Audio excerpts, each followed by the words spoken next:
I was driving through the Midwest, heading back to Chicago after a long work trip, when my car gave up on me. It was late afternoon, and I was cruising down an empty stretch of highway, surrounded by nothing but endless fields and the occasional barn. Then, with no warning, the engine sputtered, and the car coasted to a dead stop. I'm no mechanic, but even I could tell something serious was wrong. I called roadside assistance, and they told me the nearest tow truck would take at least an hour to get to me. With nothing else to do, I sat in the car, cursing my luck and scrolling through my phone, which had barely one bar of signal. When the tow truck finally arrived, the driver, a burly guy in his 50s named Carl, was friendly enough. He didn't say much as he hooked up my car, but he did mention that the nearest garage was in a small town called Millersburg, about 15 miles away. Millersburg was tiny, one main street lined with a diner, a post office, a gas station, and the garage Carl brought me to.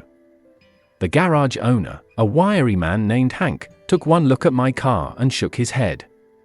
"Timing belt's shot," he said. "Gonna take a few days to fix. Maybe longer if we need to order parts." "A few days asterisk?" I groaned. "Is there anywhere I can stay around here?" Hank scratched his head. "Closest motel's a half-hour away, but I reckon you could stay at Mrs. Bennett's place. She rents out rooms sometimes." That's how I ended up at Mrs. Bennett's, a charming, grandmotherly woman who welcomed me like I was an old friend. Her house was a cozy, two-story place with a wraparound porch and a garden bursting with flowers. She showed me to a room upstairs and insisted I join her for dinner. Over the next few days, I found myself settling into the rhythm of Millersburg life. With my car out of commission, I had no choice but to walk everywhere, which turned out to be a blessing in disguise. At the diner, I met Nora, a waitress who seemed to know everyone in town. She poured me a coffee and, without prompting, started telling me about the local gossip, the farmer who claimed to have seen a UFO, the mayor's dog that kept escaping, and the annual pie contest that was apparently the highlight of the year. At the gas station, I ran into Dave, an older man who was fixing up a beat-up pickup truck. He invited me to join him and a few others for a bonfire that evening. The bonfire was held in a clearing behind the town's only church. About a dozen people showed up, including Nora, Dave, and Carl, the tow truck driver. They welcomed me like I was one of their own, sharing stories, jokes, and s'mores. What struck me most about Millersburg was the sense of community. In Chicago, I barely knew my neighbors. Here, everyone seemed to look out for each other. On my third day in town, I stopped by Hank's garage to check on my car. It wasn't ready yet, but Hank surprised me by offering to teach me some basic car maintenance. "Figured you might as well learn something while you're stuck here," he said with a grin. We spent the afternoon under the hood of my car, and for the first time in my life, I felt like I actually understood how an engine worked. By the time my car was finally fixed, I didn't want to leave. Millersburg had grown on me in a way I never expected. On my last night, Mrs. Bennett invited me to join her and a few neighbors for a potluck dinner. As we sat around her dining table, passing dishes of homemade casseroles and pies, I realized I hadn't felt this content in a long time.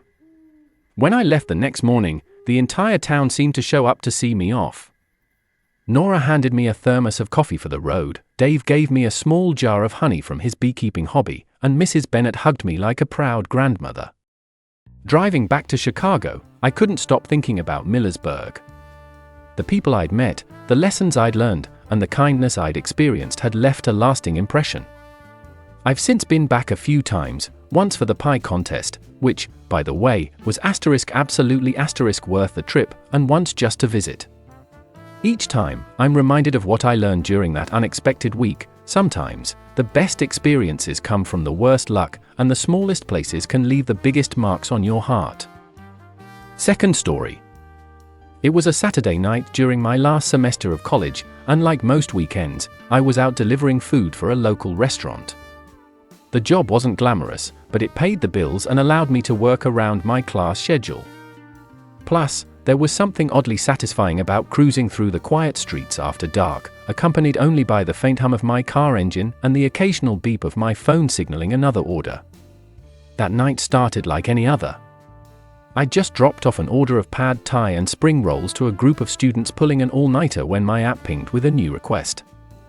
The address was unfamiliar but within my delivery zone, so I accepted it. The order, a large pizza, garlic knots, and a 2-liter of soda. Easy enough.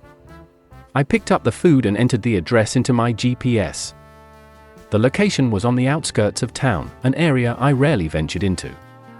The houses became sparse, and streetlights were few and far between. The deeper I drove, the more I wondered why someone would order delivery from so far out. When I arrived, I was met with a long, winding driveway leading up to a modest, dimly lit house. Something about the setting gave me pause. It was eerily quiet, and the house looked almost abandoned. But I delivered to sketchy places before, so I brushed off the unease and grabbed the food. As I approached the door, I noticed it was slightly ajar. I knocked anyway, calling out, "Delivery!" No response. I knocked again, louder this time, and pushed the door open just enough to peek inside. "Hello?" That's when I heard it, a faint voice from somewhere deeper in the house. "In here." Against my better judgment, I stepped inside. The living room was sparsely furnished, with a worn-out couch and a coffee table cluttered with empty soda cans and magazines. The air smelled faintly of mildew. In the kitchen, the voice called again, this time clearer. I hesitated, but decided to follow the voice. When I entered the kitchen, I saw a man sitting on the floor, clutching his ankle. He looked to be in his mid-30s, with a rugged appearance and a pained expression. "Sorry about the weird setup," he said, gesturing to his foot. "I slipped and twisted my ankle earlier. I couldn't get up to answer the door." Relieved that the situation wasn't as sinister as I'd imagined, I handed him the food and helped him onto a chair. He winced as he moved, clearly in pain. "Do you want me to call someone for you?" I asked. "Nah, I'll be fine," he said, though his face told a different story. I lingered for a moment, unsure of what to do. The guy seemed genuinely hurt, and leaving him there alone didn't sit right with me. "Look, I'm no medic, but I can at least help you wrap it or get you some ice."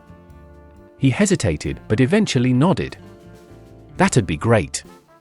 Ice packs are in the freezer."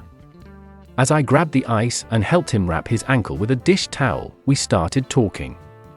His name was Mark, and he'd moved to this remote spot a few months ago after a messy breakup.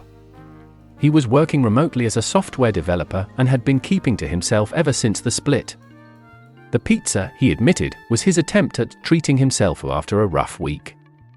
"I'm not usually this pathetic," he said with a self-deprecating laugh. "Hey, we've all had those weeks," I replied, trying to lighten the mood. The ice seemed to help, but it was clear he couldn't put weight on his foot. I offered to drive him to urgent care, but he waved me off. "I'll see how it feels in the morning. Thanks for your help, though." I left shortly after, feeling both relieved and unsettled by the encounter. Something about Mark's loneliness struck a chord with me. I'd been so focused on my own struggles, graduation, job hunting, and figuring out my next steps, that I hadn't stopped to consider how isolating life could be for others. The next morning, I couldn't shake the thought of him sitting alone in that house. On a whim, I stopped by after my shift with a bag of groceries and some painkillers. He seemed surprised, and genuinely touched, by the gesture. From that point on, I started checking in on Mark every now and then. What began as an act of kindness turned into an unlikely friendship. We'd sit on his porch, drinking coffee and talking about everything from coding to life's curveballs. Over time, Mark's ankle healed, and he started venturing out more. He even began volunteering at a local shelter, saying it gave him a sense of purpose he hadn't felt in years. Looking back, that night could have been just another delivery on my route. But stepping into that house, and into Mark's life, reminded me of the importance of connection, even with strangers. Sometimes, all it takes is a small act of kindness to change someone's trajectory, and your own. Third story. It was an ordinary Tuesday afternoon, and I was running late, as usual. I'd left work in a rush, hoping to catch the 5:15 bus home. My phone had died earlier in the day, classic me forgetting to charge it, and I hadn't brought my power bank. As I reached the bus stop, a sinking realization hit me: I couldn't check the schedule or notify anyone that I'd be late. The bus stop was practically deserted, except for one guy sitting at the far end of the bench. He was in his late 20s, dressed casually in jeans and a worn hoodie, scrolling through his phone. I hesitated before approaching him. I don't usually ask strangers for favors, but desperate times called for desperate measures. "Hey," I said, trying not to sound too awkward. "Sorry to bother you, but my phone's dead, and I was wondering if I could borrow yours for a quick call?" He looked up, studied me for a second, then shrugged. "Sure." Handing me his phone, he added, "Just don't run off with it." I laughed nervously and promised I wouldn't. I dialed my roommate's number to let her know I'd be late and handed the phone back to him. "Thanks," I said, relieved. "No problem," he replied, then went back to scrolling. I thought that would be the end of it, but as I sat down to wait for the bus, he struck up a conversation. His name was Ryan, and he lived a few blocks from the bus stop. He mentioned he'd just started a new job nearby and was still figuring out his commute. As we chatted, it turned out we had a lot in common: similar tastes in music, mutual frustrations about public transit, and even a shared love for a local coffee shop we both frequented. By the time the bus arrived, it felt like I was talking to an old friend. We got on the same bus and continued our conversation. When he got off a few stops before mine, he waved and said, "See you around." I didn't think much of it at the time, just another fleeting interaction. But life had other plans. A week later, I was at that same coffee shop during my lunch break when I spotted Ryan sitting at a corner table, typing furiously on a laptop. I almost didn't say hi, but he noticed me and waved me over. We started talking again, and before I knew it, we were exchanging numbers, this time voluntarily. Over the next few weeks, we began meeting up regularly, bonding over everything from bad Netflix shows to deep conversations about our ambitions. Ryan had been through some rough patches, including losing his job during the pandemic and struggling to get back on his feet. One evening, he casually mentioned an app idea he'd been working on, a platform to help freelancers connect with short-term gigs. It was just a concept, but the way he spoke about it was infectious. "Why don't you go for it?" I asked. He sighed. "I don't know. It's risky, and I'm barely keeping my head above water as it is." "Sometimes the riskiest moves pay off the most," I said, quoting something my dad used to tell me. Encouraged, Ryan decided to give it a shot. He started working on the app in his spare time, and I helped where I could, testing features, offering feedback, even brainstorming names. The process wasn't smooth. There were late nights, setbacks, and moments of doubt. But Ryan's determination was unwavering. Months later, the app launched. To everyone's surprise, including Ryan's, it took off. It turned out to be exactly what many freelancers were looking for, and within a year, he'd built a small but thriving business. Through it all, our friendship grew stronger. Ryan often joked that none of it would have happened if I hadn't borrowed his phone that day at the bus stop. Looking back, I realize how easily I could have missed that connection. I could have chosen not to ask for his phone, or he could have said no. But that simple, seemingly inconsequential moment set off a chain of events that changed both our lives.